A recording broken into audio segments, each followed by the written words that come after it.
आज आपण भगवद्गीतामधील अध्याय 1 यामधील आपण 21 ते 25 या श्लोकांचे भावार्थ पाहणार आहोत.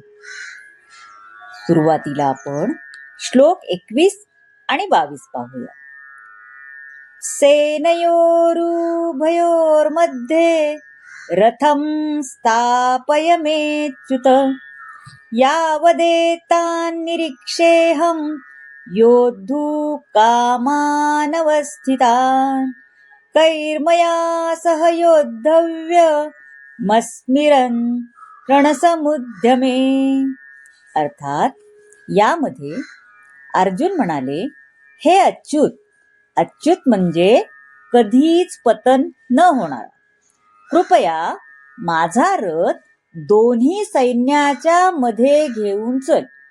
म्हणजे तेथे युद्ध करणाऱ्या इच्छेने प्रेरित असलेल्या, म्हणजे ज्याला खूप खुमखुमी आपण म्हणतो ना मराठी भाषेत, तसं युद्ध करण्याच्या इच्छेने प्रेरित असलेल्या आणि ज्यांच्या बरोबर मला या भयंकर शस्त्रास्त्र स्पर्धेमध्ये संघर्ष करायचा आहे त्या सर्वांना मी पाहू शकेन. म्हणून हे अच्युता, माझा रथ त्या दोन्ही सैन्यांच्या मध्ये घेऊन ठेव. आता पहा, श्रीकृष्ण जरी पुरुषोत्तम भगवान असले तरी ते आपल्या मित्रांची सेवा करीत होते, है ना. आणि म्हणजे भगवान असले ते अर्जुन हा त्यांचा मित्र होता आणि ते त्या आपल्या मित्राची सेवा करत होते. आपल्या भक्तावरील प्रेमात भगवंत कधी पण चुकत नाही, म्हणून त्यांना इथे अच्युत म्हटले आहे.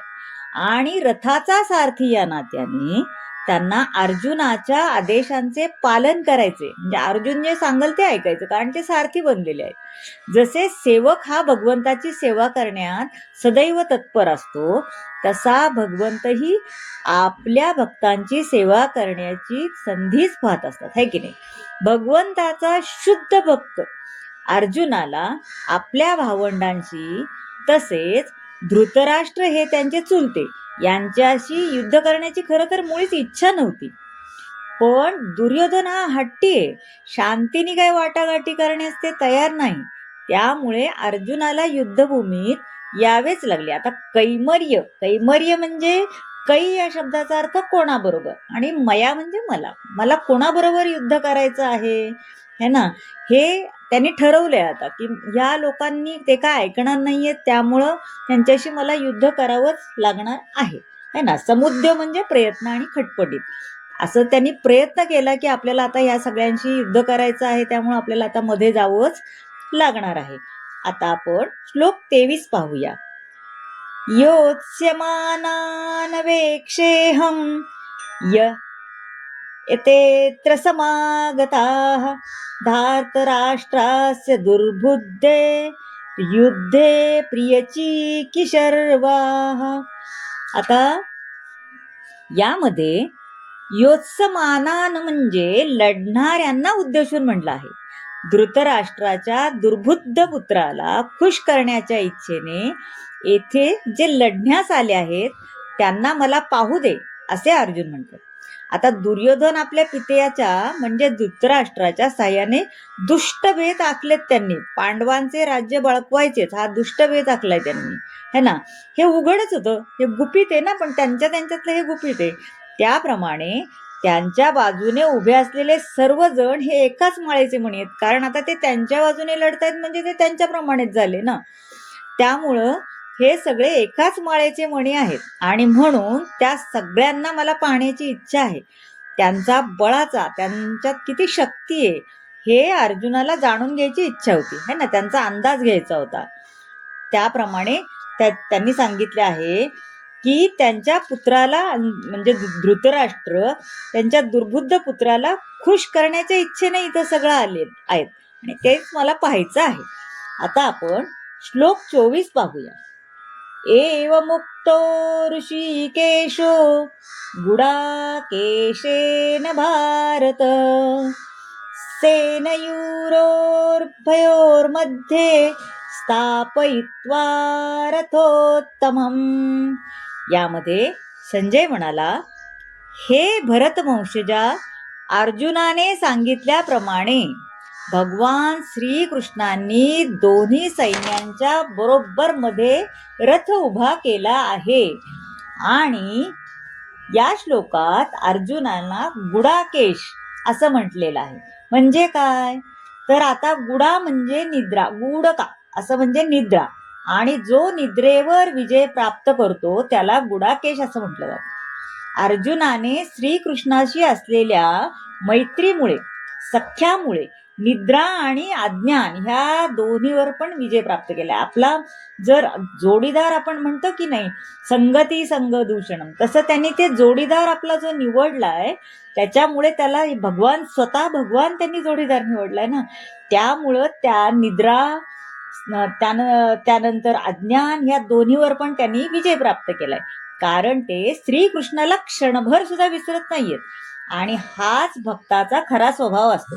अगदी निद्रिस्त अवस्थेमध्ये सुद्धा आपण नाम, रूप, गुण, लीला यांचे सतत स्मरण सुरू असतं ना आपलं.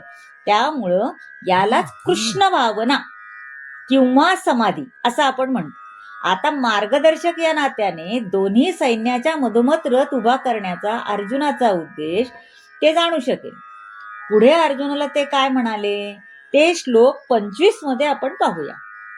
भीष्म द्रोण प्रमुखतः सर्वेषां निहीक्षताम् उवाच पार्थ पश्येतांस समवेतान कुरुनिती.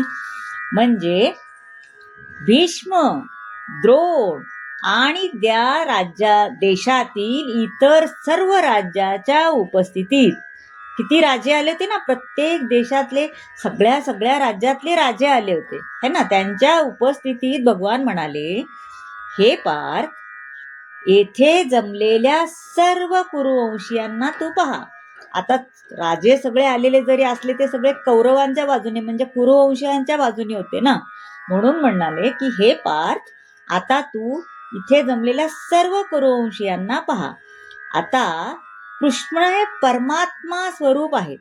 त्यामुळे अर्जुनाच्या मनात काय चालले आहे त्यांना समजले. अर्जुन थोडंसं चलबिचल, आता आपलेच सगळे नातेवाईक, गुरु हे ते सगळे आहेत ना, त्यामुळे त्याचं थोडंसं चलबिचल चालूच आहे. तरी पण त्यांच्या मनात काय आहे भगवंतांनी जाणलं. मित्र या नात्याने त्यांनी श्रीकृष्णाला अर्जुनाला सांगायचं होते की तो त्याच्या आत्याचा पुत्र असल्यामुळे त्याने त्याचे सारथी होण्याचे मान्य केले आहे. पण अर्जुनाच्या मनात काय चालले ते कृष्णाने ओळखल्यामुळे मुद्दाम आता ते कुरुवंशांकडे पहा असं म्हणतात. म्हणजे आता तुला कुणाशी आणि कुणाशी युद्ध करायचे हे त्यांना थोडक्यात त्यांना समजून सांगायचं होतं. त्यामुळे त्यांनी म्हणले की इथे समोर कोण कोण उभे आहेत ते तू पाहून घ्या. आतापर्यंत आपण अर्जुन आणि श्रीकृष्ण संजय यांचे संवाद बघितलेले आहेत है ना. आतापर्यंत कोण कोण राजे आहेत, कोण कोण सारथी आहेत, कोण कुठला कुणाकडे कुठले शंख आहेत, कुणी काय काय तयारी केली, ही युद्धाची तयारी पाहत आहोत है ना. तर मंडळी, हा व्हिडिओ तुम्हाला आजचा कसा वाटला ते नक्की कमेंटमध्ये सांगा. आणि यापुढील व्हिडिओही तुम्हाला अतिशय रंजक पद्धतीने सांगण्याचा आणि पूर्ण कथा समजवण्याचा प्रयत्न करणार आहे. तर या व्हिडिओला कमेंट मात्र नक्की करा. म्हणजे तुम्ही कमेंट करायला अजिबात हे करू नका. जर काय चुकत असेल तर तेही नक्की सांगा. पुढच्या भागामध्ये त्यामध्ये सुधारणा करायचा नक्की प्रयत्न केला जाईल.